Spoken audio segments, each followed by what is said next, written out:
Now move on to item 19, which is the coastal hazard assessment for Christchurch and Banks Peninsula.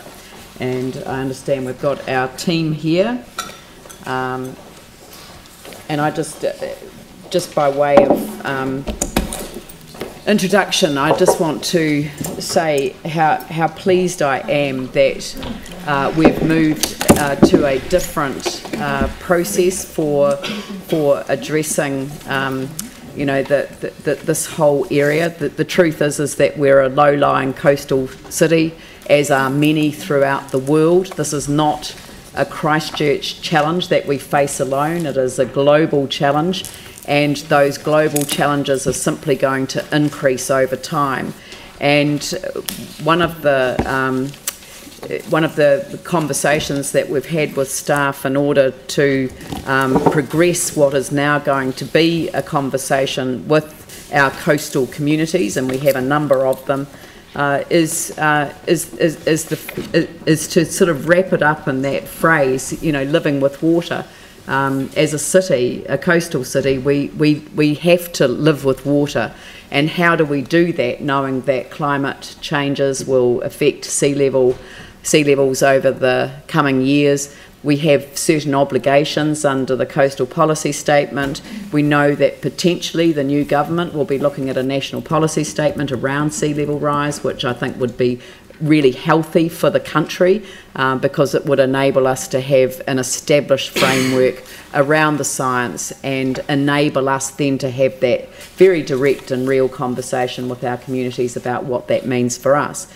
The phrase that I've been using in all of my discussions since this report was presented to us and went off for peer review is that it takes time for all of these changes to occur in our coastal environments, and we've got time. We've got plenty of time to have an in-depth and very real conversation with all of our coastal communities, and then with the wider community about how we respond to the information that we have.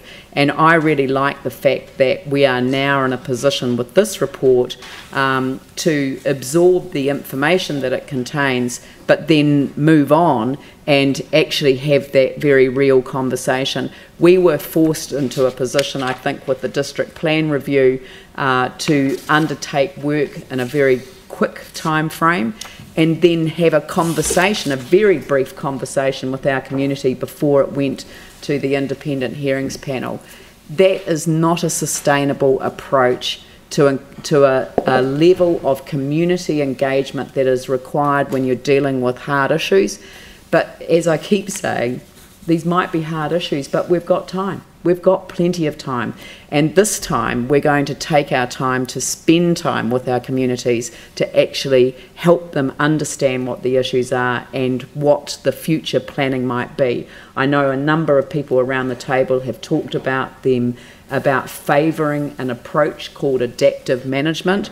The fact that we have to do our district plan every 10 years is an opportunity every 10 years to reflect on where the science said we would be and to reflect on where we've come. And I think that that's a huge opportunity to keep this as a living, breathing document, but it also enables our communities to fully understand the dynamic and complex environment that they choose to live in. And, it's a wonderful environment to live in, and we want to help people live with water, and that's the whole approach that we're taking. So just on that opening note, can I pass over to staff? I think you've got a presentation for us. Thank you. We have. Good morning. My name is Helen Beaumont and I'm Head of Strategic Policy here at Council, and with me I have Dr. Deirdre Hart from the University, who's a member of our peer review panel and has overseen the revision of the report you're going to receive today, and also Peter Kingsbury, who's in our Natural Environment team, and Tessa Zant from our Engagement team. Justin Cope was going to join us, but with the change in time he's unable to, so he is at this moment briefing his councillors on this report, so he may join us later.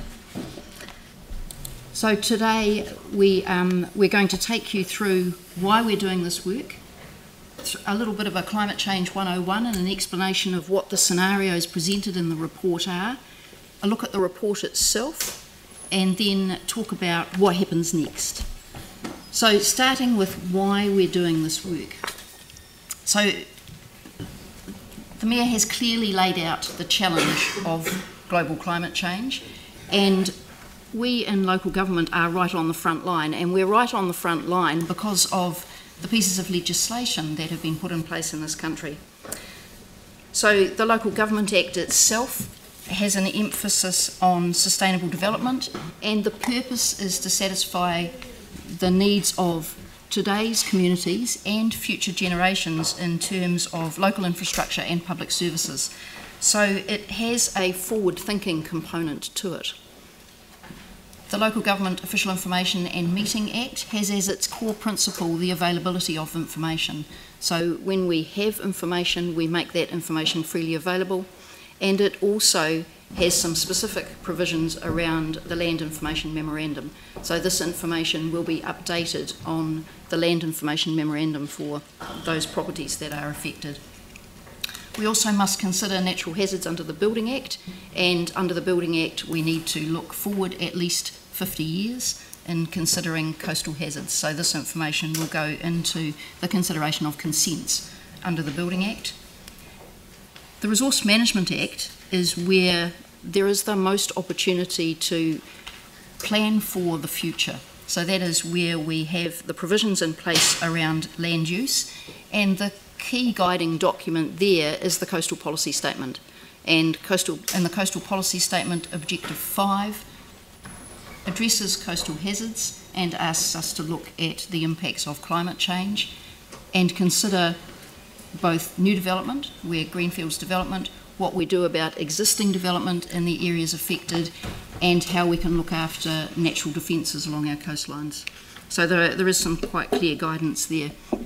And finally, the Civil Defence and Emergency Management Act, which has a focus on improving the management of risks and working quite closely with our communities to communicate those risks and reduce those risks, as well as our familiar risk reduction, readiness, response and recovery functions. So I'll hand over to Deirdre Hart to talk to you about climate change itself. Morena, I was asked to give a very simple climate change and RCP 101.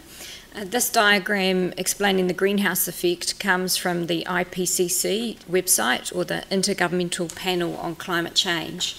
It explains that basically we have solar radiation, we've got radiation from the sun, we call that shortwave radiation, coming in at the top of our atmosphere, filtering down and hitting the surface. Where the surface is shiny, say you have a reflective cover like sea ice, some of it will bounce back out of our atmosphere as reflected shortwave radiation.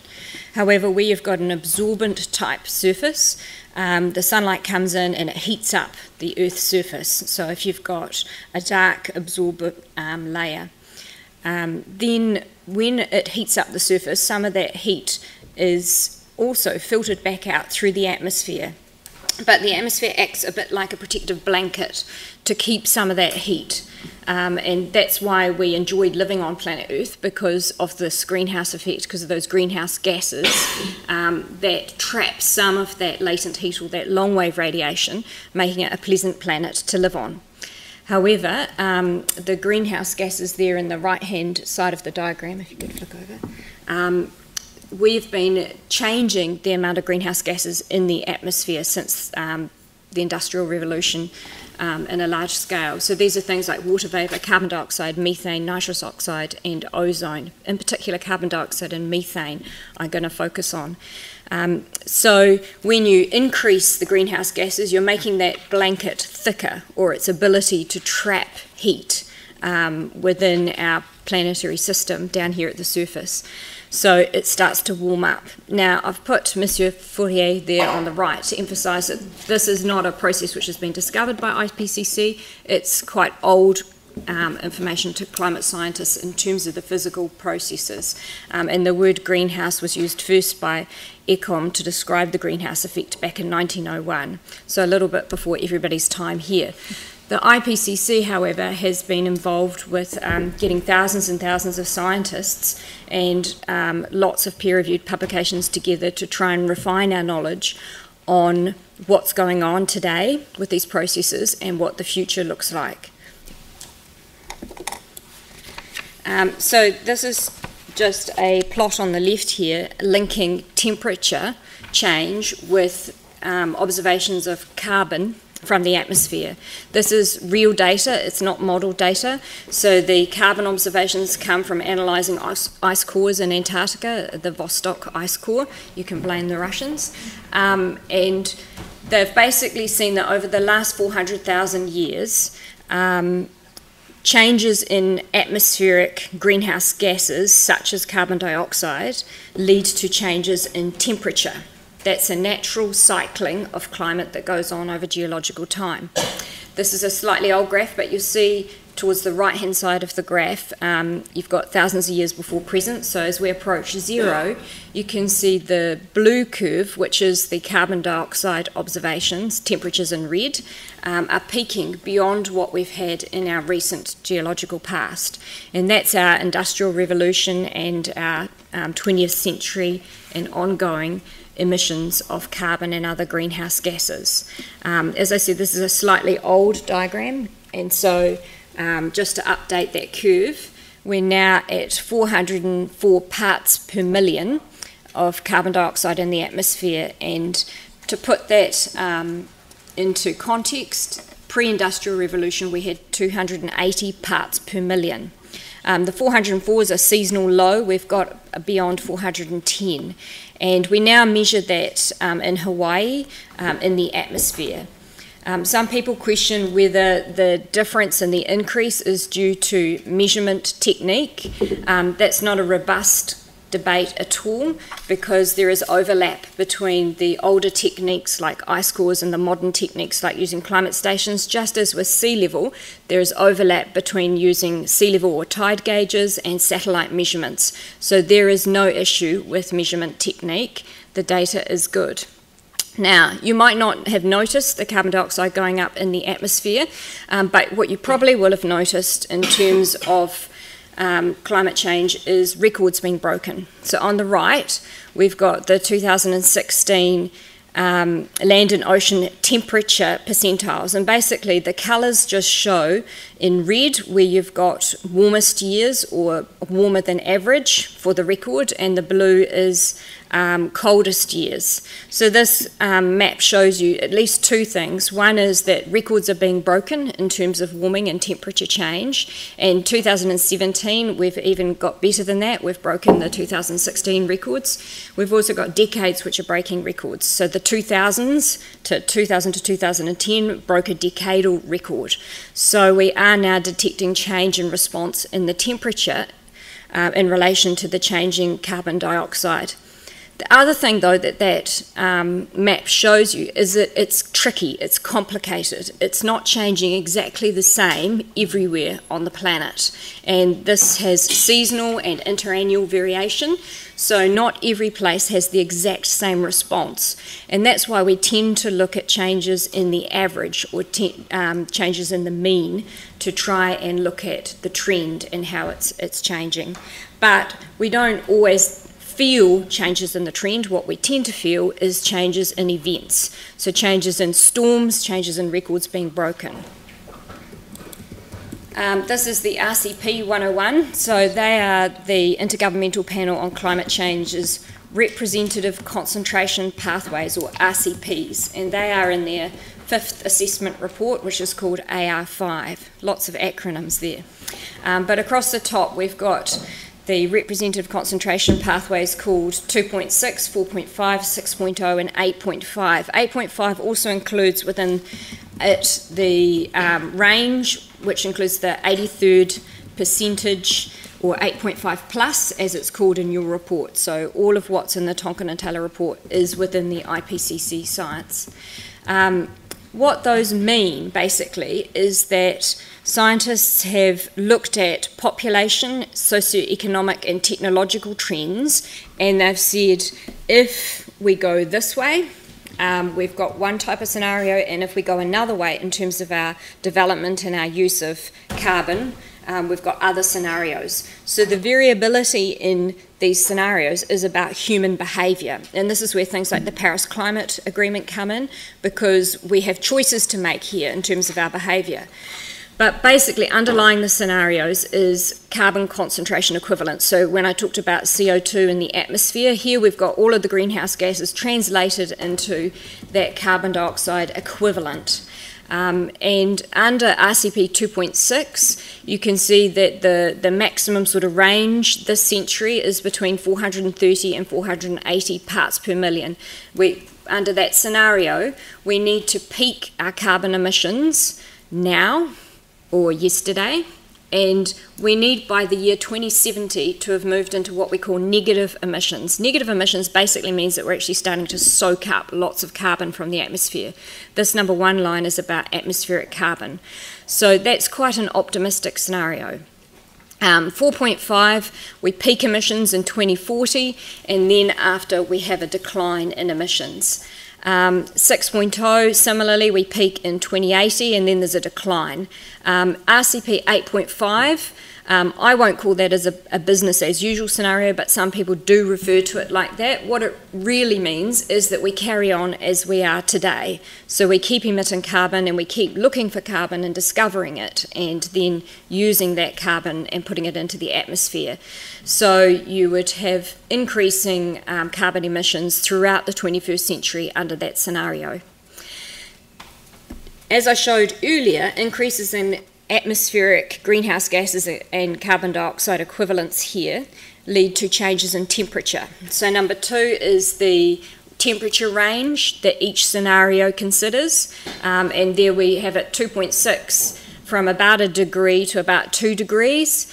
And you will hear in the media a lot of talk about people saying that keeping temperature increase under 2 degrees, some say it's no longer realistic with what we're doing at the moment. But that all depends on human behaviour. Right up to under 8.5, where we're looking at between about 3 and over 5 degrees. That's for the 21st century. These scenarios carry on beyond the 21st century, and the carbon emissions that we put into the atmosphere yesterday impact the temperature for at least 50 years. So what we did this morning in getting to work and driving our cars or in using carbon has a 50-year temperature time lag.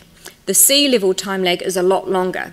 So oceans basically overturn. They turn around, they rotate with currents, and that takes about 500 years. So the lag between extra carbon in the atmosphere, increasing temperature, and a full ocean response takes a lot longer. We can look at well beyond 2100.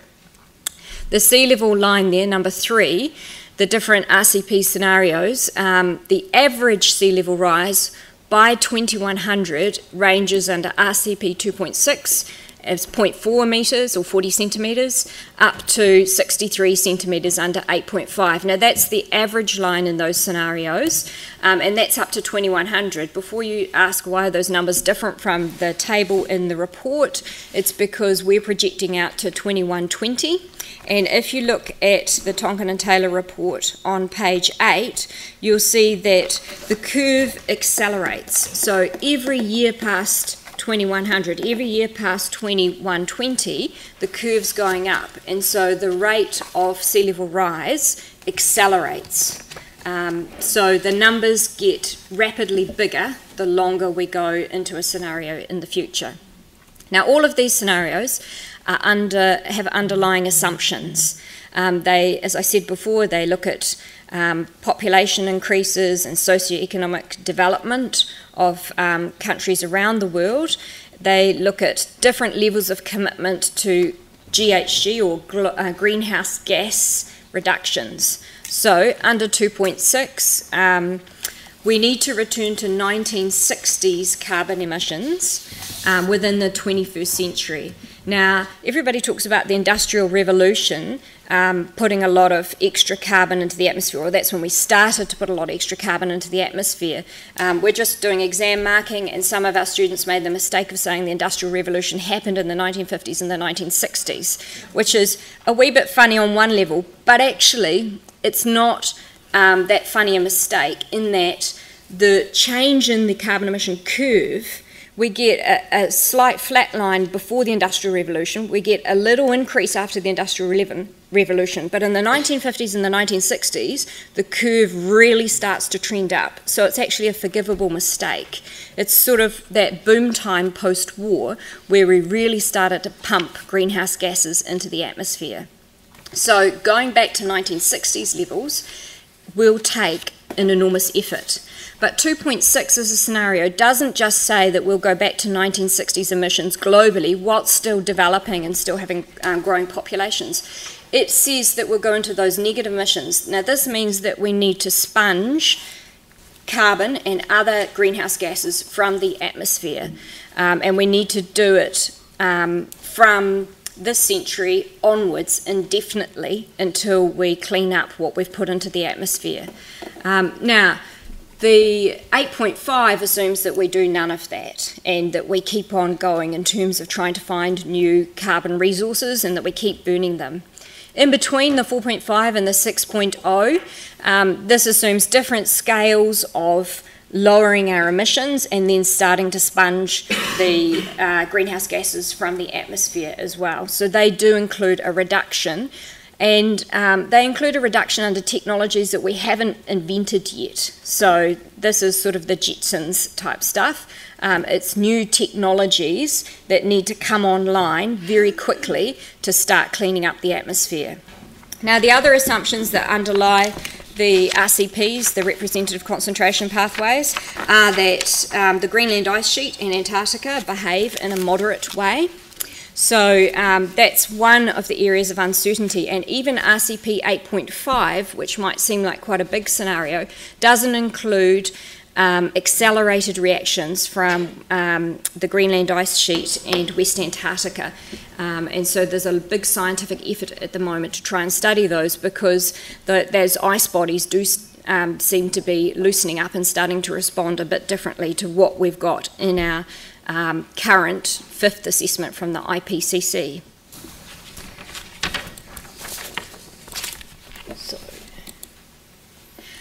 So these are the RCPs in the top left plot, and they are just showing you the carbon emissions, carbon equivalent emissions, and you can see the green line at the bottom, that's our nice RCP 2.6, which is trending downwards as we start to soak up the carbon, and below it we've got the historical sea level rise. So the historical sea level rise, that's data, that's not modelling, that's actual data, and you can see there's variability in the data because depending on exactly which port you measure sea level rise at, you get a little bit of variability. This is global data. We have quite good data from our 4 main ports, including Lyttelton in New Zealand. So historic data there. Now the first sort of modelled sea level rise data that I've got in this presentation is there on the right, and this is the RCPs translated into sea level rise scenarios. On the plot it shows a blue band and a red band. There's quite a lot of overlap in the early years up to about 2060. So our first time frame in the Tonkin and Taylor report is represented by the black oval there, and you can see that there is overlap between those scenarios. So people talk about there being uncertainty in terms of sea level rise predictions. If you look at the 2100 time frame, you can see that the sea level rise scenarios are much broader between the bottom blue RCP 2.6 and the top red RCP 8.5. So that uncertainty is not scientists trying to work out what's happening with greenhouse gases and the greenhouse effect that I showed you from the 1800s before.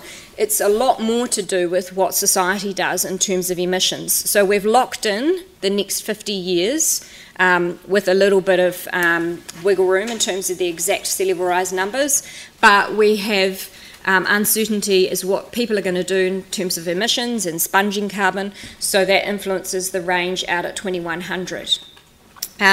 Just a few points on these graphs. You can see from the historical trend line that the RCP 2.6 is not a huge departure, it's not a huge change if you look at the blue line in terms of the slope of the curve.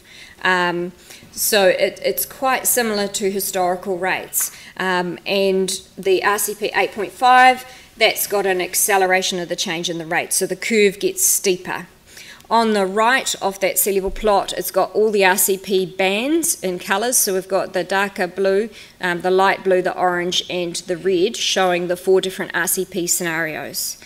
But sea level rise, I'd really like to emphasise, to finish up, is not the only component of a coastal hazards assessment. It's just looking at the baseline. And as I started out, we may not feel the change in the baseline unless we live in a very low-lying area. How we might feel a change in the average sea level is through flooding with rainfall and reduced drainage. It's through storms, where storm waves can get further up beaches, and also another thing to emphasise is that storms are likely to change. So sea level rise is not the only prediction from the IPCC. They also make predictions around increased storminess. What does that mean? It means different things in different parts of the world, but NIWA says that locally increased storminess probably means not an increase so much in the frequency for us, luckily, but an increase in the intensity. And other global estimates say that per degree we'll get about a 7% increase in the intensity of storms. So we'll have bigger waves and we'll have higher stormwater levels on top of our already higher sea levels. And then the last point I'd like to say is that everything we do to respond, the coast will respond back to. So every intervention we put on a shoreline or in a dune system, the coast doesn't just sit there and not respond. It responds dynamically. So we have geomorphic response, which means that every structure or every plant that we put in, every bit of sand that we change or influence, the coastal system takes that in its own response and has a change. And so when we look at options and responses, we need to consider the dynamics of the coastal system, because there are pros and cons to every single one that community will want to evaluate. Wow. Thank you. Thank you. That was incredible. But carry on, Helen. Thank you. Some of this will be a little more familiar to you, depending on how good your memory is over the last 2 days and what else you've had to think about. So I'm going to take you now just through a little bit of the background on the technical report, give you some more examples of what the maps and the information actually look like and what that means for going forward. So in the last 18 odd years, there have been a series of reports done, starting in 1999. That was, at that time, there were the first and second IPCC scenarios that first report was based on, and compare that to 2017 now, where we have the fifth IPCC scenario to work with. So there's been quite a development in that information from the panel over that relatively short time.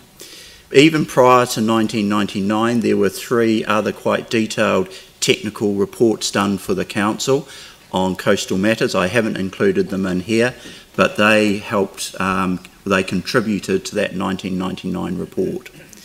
You'll be very familiar with 2015, where 2 reports were produced by Tonkin and Taylor for the council as part of the district plan review process. And out of those 2 reports came an initial peer review of that work. Following the removal of the coastal hazards chapter from the independent hearings panel process, we then conducted a second peer review by an independent panel, of which Dr. Deirdre Hart was one of 5 members, and a detailed report was produced for us on what were seen as the areas that needed further investigation or further clarification. So that work was done, and in October this year we have now produced the final report, of which there is a summary document for you if you don't feel the need to read the full report. Again, Dr. Deirdre Hart was the peer reviewer for the 2017 report as well. And that was done in a particular way to ensure that from the start of the 2017 report, Dr. Hart was involved to ensure, as a rolling peer reviewer, that there would be no surprises at the end, and that the recommendations of the Independent Hearings Panel had been clearly understood and clearly implemented and addressed in the report. Right, the report itself, there's been a little bit of confusion as to the difference, I suppose, between the 2015 report and the 2017 report. If you do have a copy of the 2015 report, you can wrap it up and give it to a relative for Christmas as a Christmas present, because it is no longer valid at all. The 2017 report replaces in its entirety that report. So there shouldn't be any cross-referencing or comparison between those two reports. They're quite different beasts. As you heard at the workshop, the areas covered by the report include only the main inhabited parts of the coast.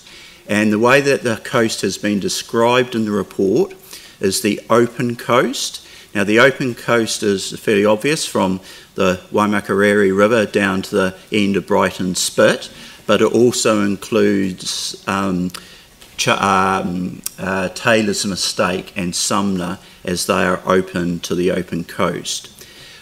What's described as the harbour coast includes the Brooklands Lagoon and the Avon Heathcote Estuary, and 4 bays within the Akaroa Harbour and 4 bays within Lyttelton Harbour. There has been commentary around the use of models for this work, but it's important to understand that it is not just the models that give the output. There is other techniques and other information used in conjunction with the models to produce the results that you see in the report. And that includes things like air photo interpretation, ground surveys and surveying inspections, the use of the LiDAR information, beach profiling and GPS surveys. So there has been, as much as been possible to do, ground truthing of those models to ensure that they fairly represent what we see today and what will happen in the future. My last point there, before I just show 2 slides of the results, is that we consider that the technical report that we now have is the best that we can have. It's comprehensive. It clearly addresses the recommendations of the peer review panel, and it is a useful document with other information to go out to the community as part of the wider community engagement process. Study areas, you'll see this in your report a little bit clearer, but as I said, extending from Brooklands in the north, the Waimak through to South Shore, the estuary area, the Avon Heathcote estuary area, and then those white labels further down on the map, the 4 key bays of the 2 main harbours. So we've got Wainui, Devotials and Akaroa. Which one am I missing there? Purau, Charteris Bay, Allendale and one other in Lyttelton Harbour. So those are the 4 key areas that have been mapped.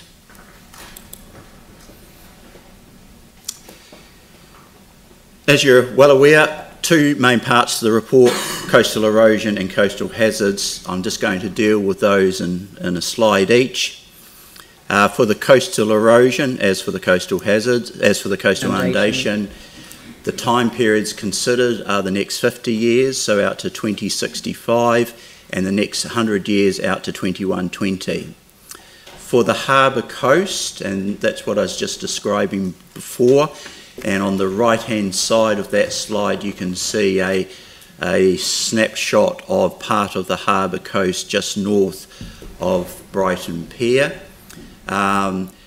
illustrating the fact that there are 4 RCP scenarios modelled, and with 2 sediment budgets as well.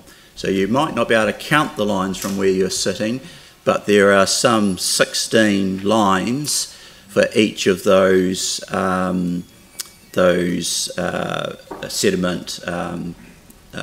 sediment models shown there. And that one shown there is for 2120, and you can see the dotted lines. So they are the 5% rare, but 5% lines that extend back beyond the back of the dune system and into residential areas. For the harbour coast, the modelling is a little bit more straightforward. We have the 50 and the 100-year time period shown as per that Allendale map there for 2120. Those maps also include the 2011 baseline, which is where the shoreline was at that time to be used as a marker, and they also show the influence of where there are seawalls or structures which influence the rate and the amount of erosion. For coastal inundation, again, there are the 2 time periods considered, so next 50 years and next 100 years, the same for RCP scenarios as for the erosion, but as the Mayor made the point very clearly at the workshop, these relate to return period events. So this is an event which is described as a 1 in 100 year event, or an event which has 1% chance of occurring in any one year or being exceeded. So you can have larger events. And it certainly doesn't mean that you only have one of these events in any one year. You could have many, you could have 3, 4 of those in one 12-month period. That doesn't mean to say, though, that they are still not 1 in 100 year events. And just in a little aside on that, when you're looking out long term, a 1% chance in any one year, so 1 in 100 year event over a 70-year lifetime, and we've used that previously as an average lifetime, which is a wee bit on the short side now, but it's still close enough. There is a 50% chance that you will experience a 1 in 100 year flood event over a 70-year period. The 2 maps, just as for illustrative purposes, the one on the right, Wainui, here we've got the 2065 projection, or 2065 map with the 4 RCPs.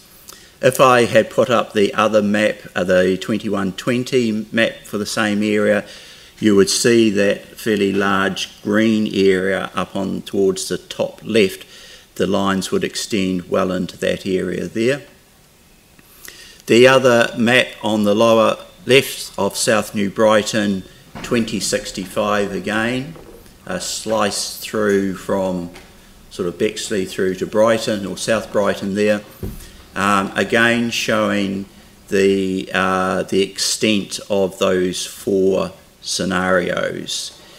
The 100 year, the 2120 lines, if you look at the right hand side of the figure, extend well beyond the lines that are shown there out towards the beach and the open coast. So this is flooding from the river, not from the open sea. Just to recap again on the figures of properties affected, you'll recall back in 2015 we had some somewhere around about 6,000 properties affected by coastal erosion and some 18,000 around coastal inundation. If we look at that today, bearing in mind the use of different RCP scenarios, you'll see that the maximum extent out 2120 is somewhere around about 25,000. That's for RCP 8.5 plus. And now for the erosion, the total being somewhere around about 958.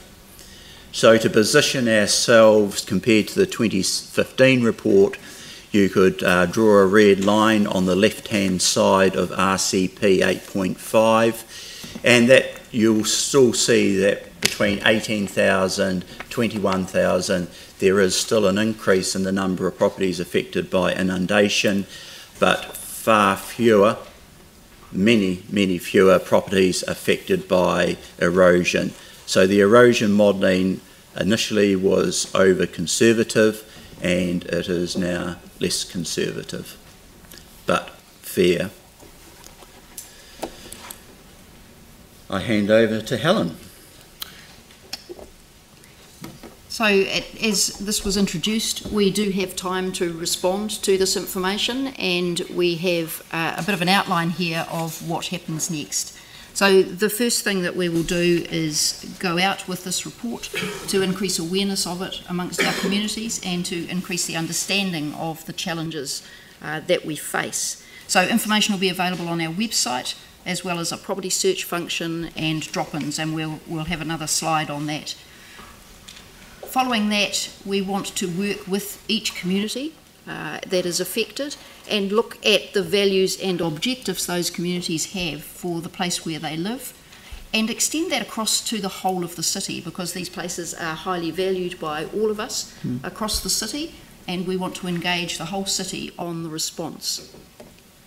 Following that, we'll look to start to develop options and these adaptive pathways. So there are a wide range of options for how we respond to this, both through instruments such as our district plan. We already use consenting under both the Building Act and the district plan to ensure that people understand what the challenges are for the sites and build to respond to those, and there are further options that we can use in the future.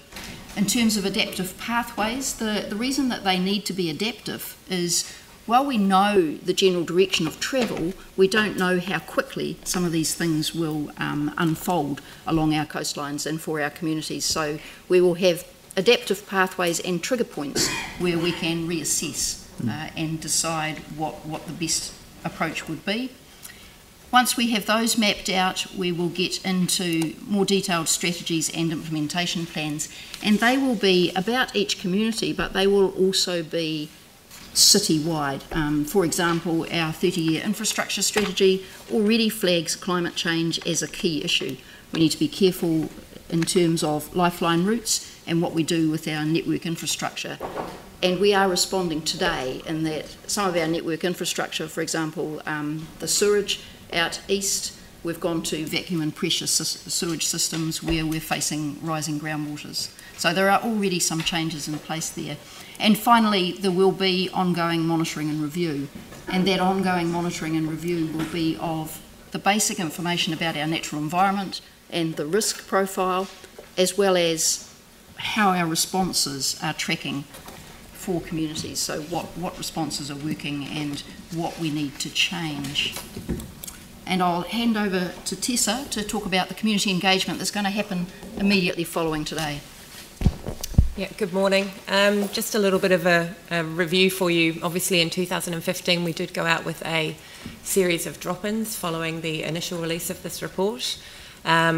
We are proposing drop-ins again, but it'll be a different situation. In 2015 there was the district plan changes, which made it a much more intense kind of a situation for people attending those meetings. So what we're proposing now is that we have these drop-in sessions. We've got 7, 2 in the Banks Peninsula and 5 in the city areas. And that'll be really around getting good information out there and letting people know what this report actually means. So we will have our technical staff present, as well as representatives from CDEM, Civil Defence and Emergency Management, our consenting unit, and a discussion around what future engagement might look like. If one of the lessons that we've learnt from last time, and as you say, we have got time, that we can really involve the community right from the get-go about how do we engage you? How do you want to take part in decision making around our coastal futures? What might that look like? And it might be that we end up with fairly different engagement in different parts of the city, but that's what I think we would like to at least offer from the outset, and we can see how that plays out. So that'll take place as soon as possible, up until about the 6th of December, giving people plenty of time to think about other things after that. We then want to look at a speaker series. We've already had some very successful international speakers come, and that was, they've been really good events, so we want to continue with that. We might look at the themes that you see up there. We might have speakers from Met Surface or NIWA, that sort of thing. So we're on our way to booking those in now. And then, of course, the community engagement itself will start proper after the Christmas and New Year break. And we do very genuinely want this to be co-designed with those local communities, not to the exclusion of a citywide conversation, and we will see how that might happen at the same time. So we'll get staff together late in January to talk about what we heard at those drop-in sessions, and work with those community boards as well to start to figure out a very clear engagement strategy from February 2018 onwards. Right. Thank you. Look, thank you very much. And, obviously we've had the workshop earlier in the week with our community boards, and we've had the opportunity to ask and answer questions, and in fact you've taken the advice from our workshop on Tuesday that you answer some of those questions in your presentation, and that is probably the most excellent comprehensive presentation on any subject that I've ever seen at a council meeting. So, all four of you, congratulations and thank you very much. And I know that you're fronting for a big team that sits behind, and obviously Tonkin and Taylor themselves with the report that they've done. So thank you very, very much for that was great. Thank you. And I think it's given everyone a bit of a moment to sort of really reflect on the challenges that the globe has to confront, because it's not a city challenge, it's a global challenge that we all face. So I'm happy to move that the report be received. I don't know, I'd like to invite David to second that if thank you. And now I'll open it up for discussion. I don't really want to go into questions. We're receiving the report. So you'd like to contribute to the debate? Yeah, I mean, I did have a question related to the engagement and some of the comments that we heard today, which we didn't hear previously. No, look, seriously, I'd like for us to receive the report. Well, I'll speak to it in the debate. There's going to be plenty of opportunities to talk about the engagement process. All right, and, well, I'll just keep my comments very brief and won't ask questions. But just to say that, I definitely see this as a step on a journey, and there's a lot of work to be done. I think it'd be really good to clarify what's happening with the community reference group, the Coastal Futures group, and also there's been reference made to the new infrastructure being successful, but I'm still not clear how we are actually analysing our infrastructure that's going in response to what we're learning about in terms of coastal hazards. For example, the new vacuum systems in Bromley did not work because of high groundwater.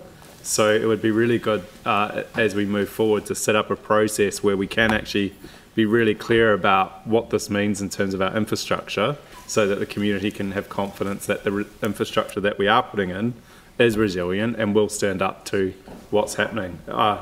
And it's not just the underground infrastructure. I also think it would be good at some stage to think about what it means for our built infrastructure.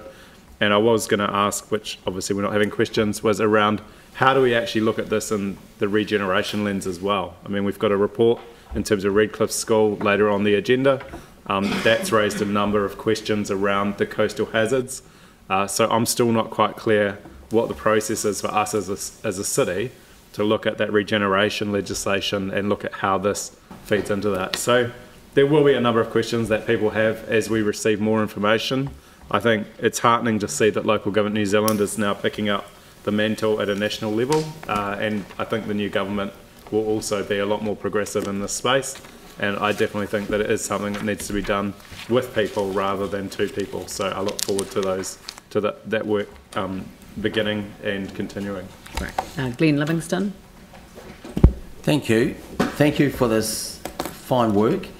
Also wish to acknowledge the community which had a right to call for a peer review, which has been duly undertaken, and I suspect, although substantively in the big picture of climate change, you know, nothing's changed, but it was the process, I think, which needed to be challenged by the community. We went out too hard, but now we have the chance to reset the clock and perhaps be a bit more respectful in what we're doing. Just wish to make a few comments that life is about adapting anyway. We're all ageing. We have to adapt to that. We, you know, people and their families face changing circumstances. They have to adapt. We need to adapt to our planet. We have a chance now to turn things around, which we all must do. On an individual level, we've already started to make changes and adapt to our environment in the regulatory space. You can see that in some of the housing around the river corridor. It's quite noticeable now how that reflects some of the changes there. We also have an opportunity in front of us, a great big opportunity in the form of regeneration in the residential red zone. So this area, which kind of served to take away so much, both through seismic events and then the subsequent land decisions, now has a chance to kind of give back. That could be an exemplar area by which we plant. So, you know, there's an opportunity to create a carbon offset as, you know, a small, but I think still a significant contribution for the community with the challenges that we face. So we may be thinking about how does it affect me, but it affects us all. How can we all do something together for the community? There are many things I could comment on in this, but I won't. Simply to say, to echo what the Mayor said, there is time. Don't panic. There is a future for the city. There is a future for the east of the city. We can all see that future literally being built before our eyes out there. But we do need to take seriously our future as a nation as well as locally. It came as some relief to me to see the change in government, not only for some of the social issues that we're getting out of hand, but also the need to address what we're talking about today. And I'm pleased that we'll see that that leadership, you know, taking us a long way forward with that. One thing I'm curious over, we often talk about water take. The kind of one of my takeaways here is sediment take. As a river user with the lower Waimakariri, I'm curious over that, and how, you know, perhaps RMA processes can serve to address that. I look forward, and Tessa's talked about this with the community engagement in a more respectful way, where we don't have big meetings with people yelling at each other, but rather kind of hub locations where people can walk and look at the maps that Jan Wright talked about, look at the changing circumstances. They'll make up their own minds. They'll work it out themselves. They're intelligent people. They'll know what to do. People move throughout their lives anyway for various circumstances. So I think in time, if that's what they feel they need to do, they will do that. But in the meantime, there is a future there. There is no need to panic. But it is time to act collectively for the future of our planet. Thank you. Phil Clearwater. Look, I certainly agree with agree with others that we owe a debt of gratitude really to the compilers of this report and all the great work that's been done. I would think that probably in Christchurch we're right out there in terms of leading New Zealand in terms of the quality of the work and the clear scientific information that we now have, and that gives us a head start, and it will be backed up, I'm sure, by the work that when local government in New Zealand complete their New Zealand-wide work. Some of the, and Leanne referred earlier to, really this is about how we sort of live with our water, and clearly though too it's also part of how we manage the surrounding land. And I guess now this clearer information, it's really spelt out now, and it's clear in the discussion in this report and in respect to the value of the protective factor of the sand dunes. And it's very clear in the discussion where it says that but in terms of the protection, if we were to go the other way, that removal of vegetation could result in greater erosion response in both long-term and short-term. And I think that's something which I guess has been contentious, but is now absolutely clear in terms of, and there's a lot of specific information in this report about the different rates of accretion. And where, for example, and Deirdre referred to it today, where we've gone in to try and protect some areas, for example, by way of stone walls, and in fact, continuing that approach clearly will not assist the natural accumulation and protection factor of the dunes. And I think that's something I want to flag to councillors too, in terms of we know that some excellent work is being done by way of protective planting and adding to the marram grass, the native grass planting along the dunes. But we need to make sure that in fact that program continues and that we make that it's funded through our long-term plan. And that is something that certainly I will be keeping an eye on. So I think one of the key messages I received from this, it's a very full report, is that we have to respect the natural protection factors that we already have, and in many ways I think Christchurch is blessed that we have that, and that many people have done a lot of excellent work both in the field and scientifically to achieve that. David. Thank you. Look, firstly, can I just endorse the Mayor's opening comments? I think she hit the nail pretty much on the head with a lot of things.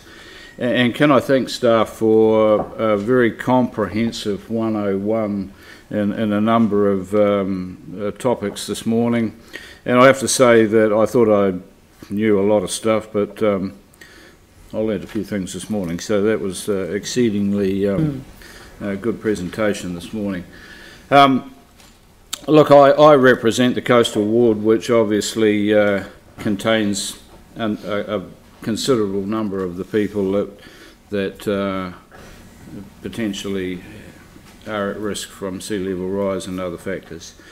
And I look upon the sort of philosophy, you buy a house and your house is your greatest asset, and it's probably the biggest investment you'll ever make in your life. And so I really look forward to some surety that in the processes going forward that the views and aspirations of local residents, coastal residents, will be heard, acknowledged and acted upon, and I'm sure that will happen. In 2015 we had a couple of reports, and look, they were challenged, and I feel proud to be part of a community that did challenge those reports. And it has resulted in peer reviews, and the outcomes that we now have in 2017 I think provide a lot more clarity around coastal processes and the potential effects of sea level rise and climate change. I do think though, in terms of coastal erosion particularly, one factor that is very lightly known at this stage is actually the sediment budget, and Councillor Livingston did touch upon it briefly. And I think that is one area that does require a lot more work, because Christchurch beaches unusually around New Zealand are accreting, and this is obviously a critical factor in the whole equation, is that tipping point as to when does accretion stop and when does erosion potentially start. And I think that there needs to be a considerable amount of work on the sediment budget that we do experience coming from particularly the Waimakariri River. I'm personally want to be more comfortable with some of the modelling and technical aspects of the report, particularly with reference to the data that's been used and margins of error in some of those things. So that's an aspect that I'd like to take up a wee bit further myself. But overall, look, I'm comfortable with the process of the document produced. There needs to be a major emphasis, as the Mayor has outlined in her opening address, on adaptive management, and I am exceedingly strong on this point that we have time and we need to do things in a measured and practical manner, and reviewing our coastline in line with our long-term planning every 10 years to just see what exactly is happening and adapt accordingly. I'm also mindful of and I've used this a couple of times, attending a Coastal Dunes forum a few months ago, where there was a coastal scientist from up in the Coromandel area who had the philosophy that when you are dealing with these matters or coastal matters, they can be quite emotive, they can be quite well, emotive is probably the best word for it. And his philosophy was that if you develop strategies, you develop processes, and take the community with you while you are going, you will get an outcome in the end that everyone buys into.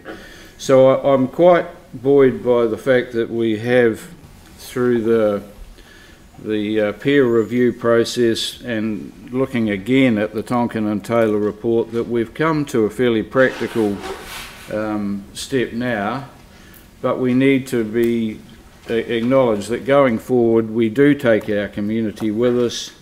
We do use an adaptive management process in this very, very complex subject and controversial subject going forward in our society. And I think if we use that sort of approach to it, we will get to an outcome that has buy-in from everyone and will work. If we go the other way and it's we are doing it to our community, we will not get the desired outcome. So I'm happy to second the motion today, and I look forward to some productive discussions in our community, acknowledging the views and aspirations of our community to work towards a solution that we can all live with.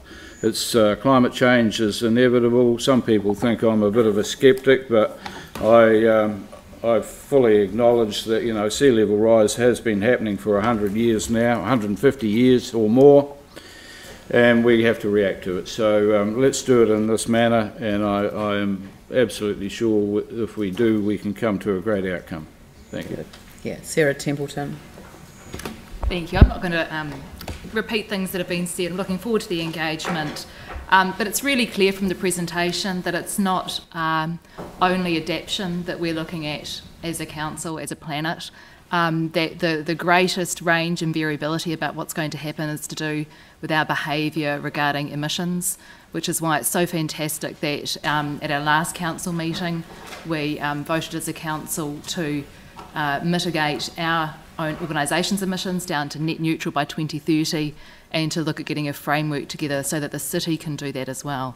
And I'd just like to really make that clear. We need to make sure that we don't get into that 8.5 range and that the effects aren't as bad on our city as they can be. Thank you. Thank you. Vicky Buck. Thank you for the presentation. I think it was really, really good. I really heard you. Turn your microphone on. And just because I thought the climate change 101 and the RCP 101 was also incredibly helpful. well, it's turned on, sorry. I thought the statement that you made about your emissions this morning in the vehicle that you came to work in or whatever has an impact on the climate 50 years from now was cause for everyone to reflect. The fact that every one of us in Christchurch has a carbon footprint of, I think, 7.8 tonnes from the last report that Helen did last month, which is higher than Wellington and higher than Auckland as well, individually. And then the comment that was also made about the 50% chance in a 70-year lifespan of a 1 in a 100-year event is very, very sobering. This is not just an impact on the coastal communities, although it deals with coastal hazards. This affects everyone living in Christchurch and everyone living everywhere. I think in the last 15 years, the council probably and the government definitely have been incredibly slack on climate change. I don't think we've made it real in a sense that these are the things that we know, and we set these out for discussion so that people can actually choose the actions that they take well ahead of them happening. Like Glenn, I'm relieved to have a climate change minister and government that is actually looking at a carbon neutral act for 2050 so that we know as a country we are actually taking action, because it's actually not the planet that will suffer. The planet will recover. It's just the humans and every other species that lives on the planet at the moment that will suffer massively from climate change. I also liked the comment about every step you take in relation to the coastline responds dynamically. And I think that's quite fascinating, that you're almost dealing with a living organism in regards to the response that it will take back from the actions that we take. So we need to do this carefully and well. And I like the fact that there is time to do it, although there isn't any time to muck around, because this is happening at a rate that is actually, in my view, terrifying.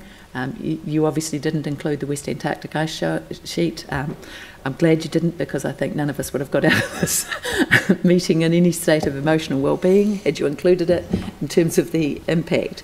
But I think what's been really good about what's come today is that climate change is one of those things that I think as humans we regard as too difficult, too hard. We'd like to put it aside and deal with the things that we feel that we can deal with. Climate change is one of those ones that we have to deal with, and that we have to take every step along the way and take the community with us, so that everybody realises that there are things that they can do today, and there are things that they can do next year, and that there are things that we can do as a city and there are, as City Council, and there are things that we can do as a city as a whole that will make a huge difference. And this pretends that we're a small nation, not going to have an impact on the world, a pure fabrication, given that our climate emissions are one of the highest in the world. It's great to see that we are actually finally getting past that denial phase as a country and getting into some action. So I appreciated the presentation very much. I thought it was excellent, and thanks for all the work that's been done on it. Thank you. Andrew Turner. Thank you. I also would echo the thanks that have been expressed to staff and those involved with the, particularly the preparation of the presentation that we saw this morning. The Climate Change 101 certainly called some of those issues out for me in a way that, that really resonated. I'm pleased to see the inclusion of a number of the Banks Peninsula settlements in the report. The conversation to date has been largely around the eastern seaboard, and that's natural given that that's where the larger numbers of population are. And I'm encouraged by the fact that there will be a couple of the early engagement sessions held on the peninsula as well. The peninsula's got a long and varied coastline, and as the report calls out, there are some areas of population where there are effects that the community need to start talking about and that the communities need to be aware of. But I think what we've got in front of us here is a report which is a really good and sensible basis for the start of those conversations. And the key to this really is a joined-up approach with the community, and that's exactly the reason that I think the early engagement will have real value as to how we work together with our communities to tackle the issues that are raised very well in this report. Look, the last thing that I just want to say is to refer people to the Christchurch City Council website, so ccc.govt.nz, and then /environment/land/living with water. But I think if you Google living with water on the council website, you'll come straight to the page. It's got all the different aspects of the report, some of the references to it, but I just wanted to read one line, which is, we want to explore the options together so we can come up with a mix of ways to adapt and see the best possible future for our coastal environments, our communities and our city. And you really couldn't put it better than that. So on that note, I'll put the motion. All those in favour say aye. Aye. Those opposed say no. That's carried. Thank you very much. And thank you very much.